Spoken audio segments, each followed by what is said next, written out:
अस्सलाम, मैं specialist dentist assistant professor doctor Mohammad Ahmad. आज हम ये डिस्कस करता हूँ कि माइनर सर्जरी यानी कि टूथ एक्सट्रैक्शन या डेंटल इम्प्लांट के बाद हम पेशेंट को क्या क्या इन्फॉर्मेशन देते हैं।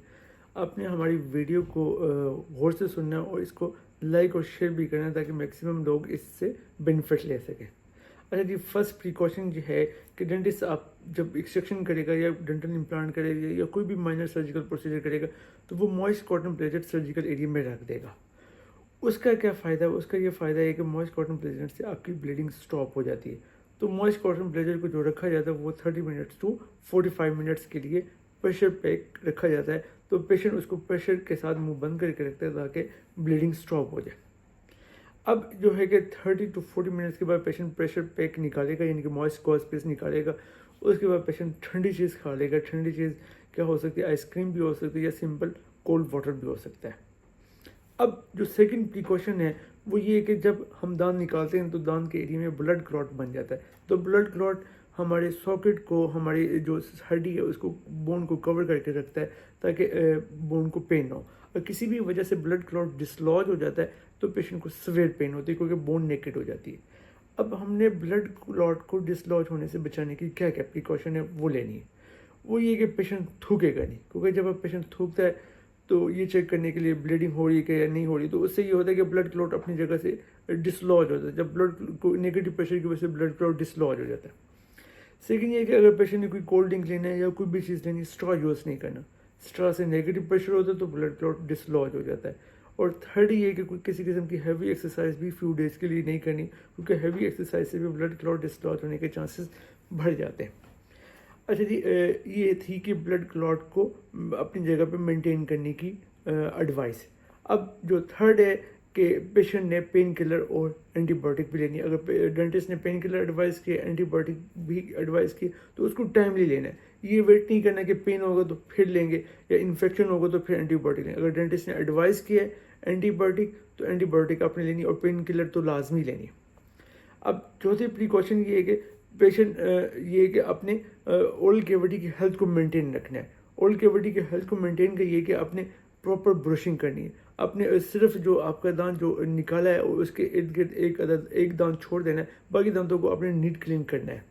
दांत निकलवाने के बाद आपने क्या कहते हैं 24 घंटे बाद आपने माउथ वॉश से स्लो गार्गल करने।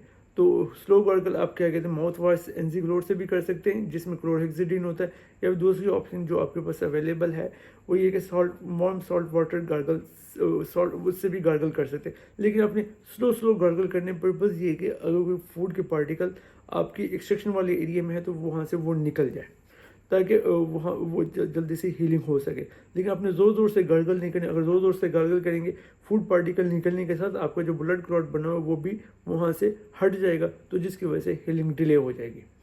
अच्छा जी, अब ये कि एक्सट्रैक्शन के बाद आपने क्या क्या खाना और क्या नहीं खाना।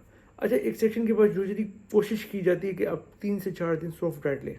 लेकिन अगर आप सॉफ्ट डाइट नहीं ले पा रहे, कुछ अपने हार्ड सॉलिड चीज़ लेनी है, तो आप कोशिश करें तो वो अपोजिट साइड से लें। अगर आपने राइट साइड का दांत निकलवाया है तो आपने अगर कोई खाना लेना, हार्ड चीज़ लेनी, तो वो लेफ्ट साइड से लें।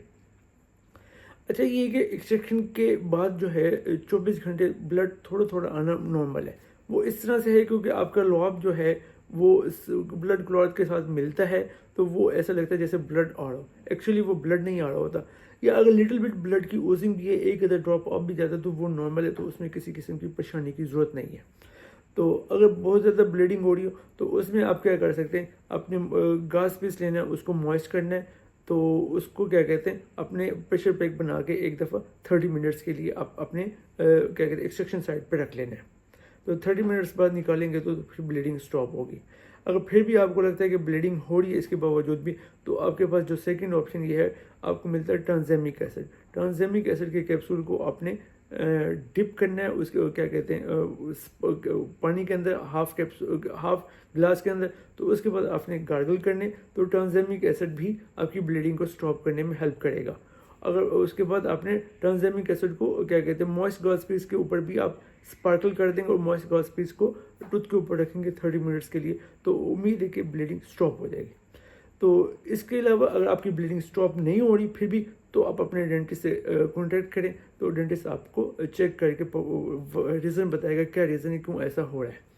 तो आप ये हमारी इंफॉर्मेशन आगे पास करें ताकि मैक्सिमम लोगों को बेनिफिट हो। Thank you. अल्लाह हाफिज़।